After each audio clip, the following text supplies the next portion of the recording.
about 63% of Americans say they could handle a $400 emergency, which says a lot about where people are at in terms of living closer to the edge than perhaps they think. That's right. And here to offer some advice in that situation is certified financial planner Lawrence Sprung. Good to have you with us today, Lawrence. That's quite a stark statistic there, and I think a lot of people in that sense must be feeling like they're doing financially okay, but not realizing that they're putting themselves at risk if they don't have some way to manage extra costs that come in. What's the best way for someone to tell if they're financially healthy? Yeah, so I mean, you can be very simplistic about it, right? And look at your bank accounts at the end of the month. You have money coming in, money going out. If your bank accounts are increasing over time, then that's typically a good sign that you are underspending versus your income. But if you are not, if you're staying the same or actually going down in those bank accounts, that's a sign that you are outspending what is actually being brought in. And cash flow happens to be one of the biggest indicators and best financial indicators of success. Now let's talk about this $400 statistic. Is that still a thing today, or are many Americans still in a position where they couldn't weather a $400 unexpected issue or emergency? Yeah, so according to that study, 37% of people today, if they got an unexpected $400 or greater bill, which, think about it, that could be 2 new tires, that could be a repair on the car. It doesn't have to be this major expense, and that would put them in a financially difficult situation. So we have to improve that, and we want to get that to a place where not only people can withstand that, but even withstand greater, expenses if they should arise. And we talk about cash flow, but plenty of people may be earning a good income and yet still not have much at the end of the month. What can they do in that instance to really break it down and make it work for them? Yeah, so they're not alone. It impacts every income range. I think I saw a statistic online the other day that the average person who makes like $400,000 to $500,000, large salaries, are not saving anything at the end of the month. So what happens is you have this lifestyle creep, right? As people, whether you're on the lower end of the income scale or the higher end, people have a tendency to live up to those means and forget about saving. So you have to be intentional about it, and you have to figure out a game plan so as that income comes in, you know exactly where that's going, whether it's bills, whether it's savings. You have to set up that game plan in advance so that you don't end up in that 37%, because even people with high incomes, when you're talking about 37% of people not being able to afford that, that's not just people on the lower end of the income scale, that's the higher end, and you're like, they should be able to afford it, but in many cases, they can't either. Well, in terms of that, it sounds like the goal then is this security that comes from having margin, having that emergency fund.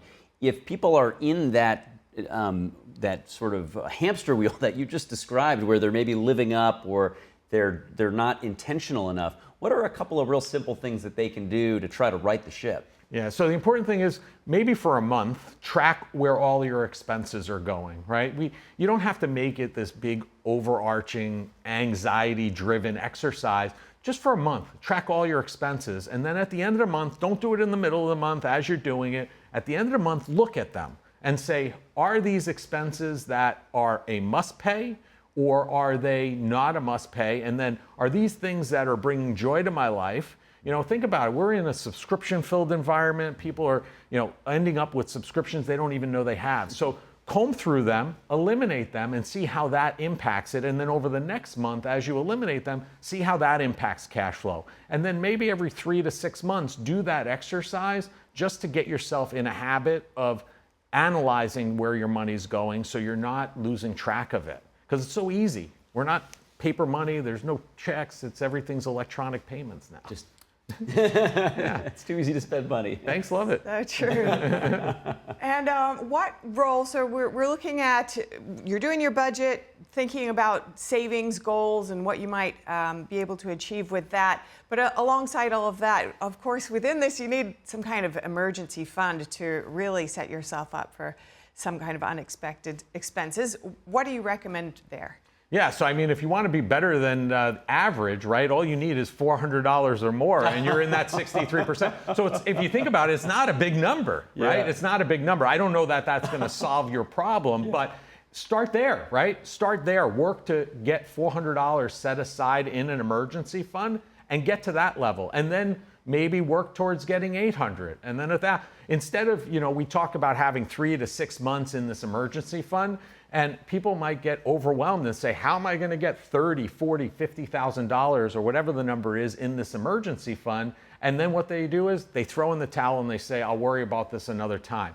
So listen, get above average, get the $400 set aside, assuming you could do that more quickly than not, then work towards another 400 and keep chipping away and treat it like an emergency fund so that if you have one of those events, the money's there. The emergency fund isn't, I want to take the family to Disney, let me dip into the emergency fund. That should come out of your regular cash flow and not touch your emergency fund.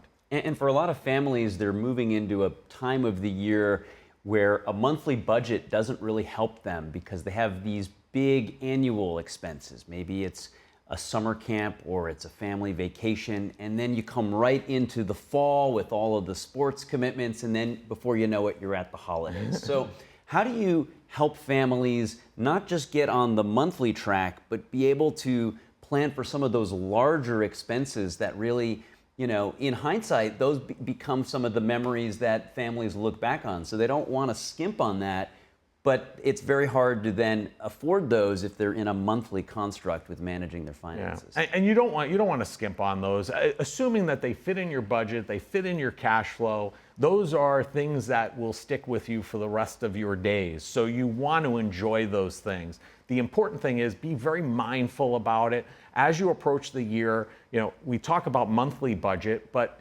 if you're going to have that big expense that you know of, and the trip's going to be $5,000, and you're incorporating that in a monthly budget, set up a separate account, right? That's called travel. Name it travel. And then start putting that money in there so when you go on the trip, it's available. And there's empirical evidence around if you name a bank account with your goal, you are more likely to save towards that goal and less likely to use that money for something else.